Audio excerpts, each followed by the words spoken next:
independent Mathew Dickerson, who is deep in campaign mode. It's going to be tough, there is no doubt about that.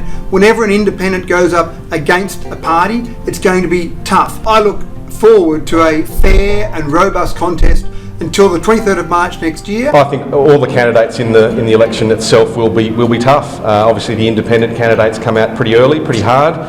The pressure is on the Nationals to hold the seat of Dubbo after losing to the Shooters and Fishers party in the 2016 Orange by-election.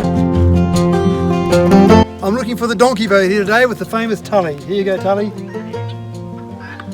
Not my hand, just the carrot. That's better. Almost lost a thumb there, that might have been interesting. You want another piece? How's Tully go? Likes to eat a few more in one go. Not my hand this time, still chewing on that one. There you go. One donkey vote secured.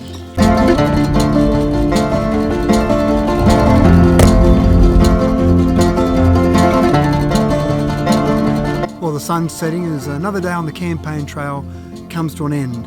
I've then spent some time today talking to some people from the arts community and some of the creative arts, a whole range of different areas of creative arts, and talking about ways that the arts community has an impact on the region, has an impact on people in general without even realising that they're having an impact on that. And that's one of the great things about the arts community. They are there as part of what we do every day, and art is not just a painting hanging on a wall. Art is involved in so many things we do. The cars we drive were probably designed by someone from an artistic background or from someone in an artistic community.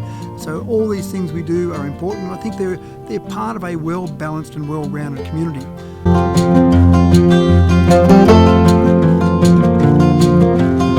it's past sunset, and another day on the campaign trail draws to an end.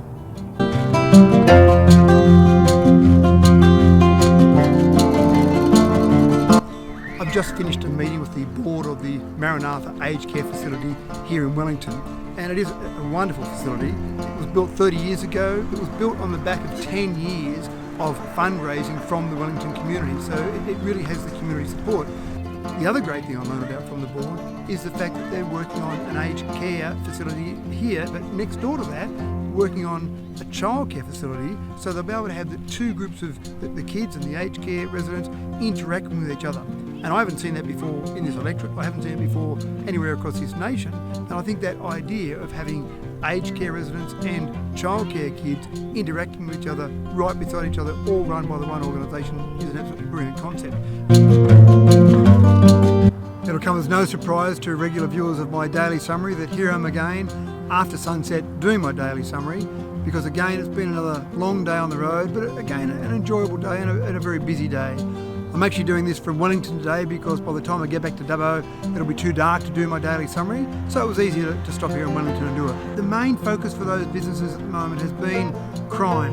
They've had a little bit of an impact from the drought, and some of them are going okay, but some have seen a bit of an impact from the drought, but it's been crime and more crime. And I spoke to people today, in fact all of the businesses I spoke to have had situations where they've had break-ins, they've been direct victims of crime, but also know other people down the main street that have had crime issues. None of them could say any more in terms of their praise about the way the police have responded and the way the police have dealt with it. They've certainly felt there's been some issues around perhaps some of the sentencing, some of the revolving door of the jail and the courthouse, and certainly the fact that there is no 24-hour policing. So they've been issues, and again we've talked through a number of those issues and worked out ways that there may be able to be ways to have better representation from a state government representative to give better outcomes for those businesses here.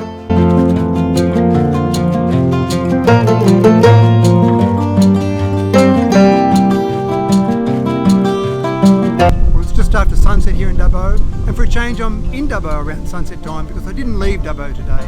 I thought it was time to spend a day in Dubbo, in particular talking to small businesses around Dubbo. In the agricultural sector, only 2.5% of the employment is in that sector or related industries in Dubbo. So sometimes a drought like we've had across the region doesn't have a major impact in Dubbo. And I think we've seen most businesses, in fact the businesses I've spoken to, have been fairly protected from that drought, but now it's been going for so long, they are just starting to be hit by that. And we're seeing that across a range of businesses, a range of industries.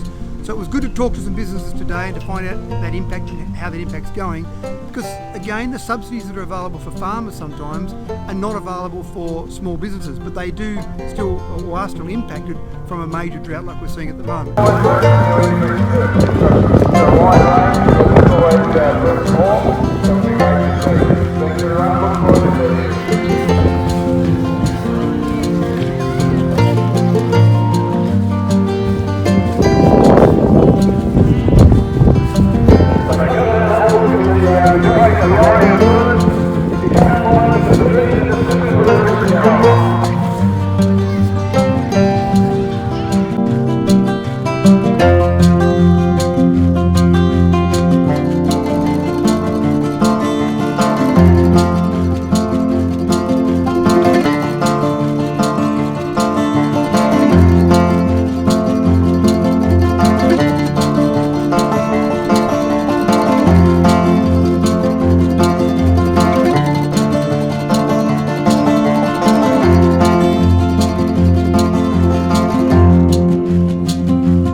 Just spent a day at the Narromine Show. I had a stall set up here at the Narromine Show. It was a great opportunity to talk to a range of people as they came past and just chatted to me during the day.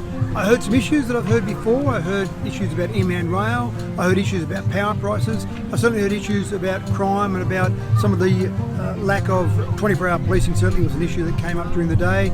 I also heard issues where people felt like they've got a lack of representation, and many people, in fact everyone that spoke to me during the day, certainly talked about the idea of an independent being fantastic, because that feels like they can actually have their voice heard, which at the moment they just didn't feel like their voice was being heard properly. Thank you to all those people who gave me their time during the day to come and have a chat. It's great being at a show like this to have a chat to people throughout the day. And thank you to the Narromine Show organisers. It's very hard to be a volunteer on a volunteer committee to get in and organise an event as big as this, but the organisers did an absolutely fantastic job, so thank you to those people. This has been Mathew Dickerson, your independent voice.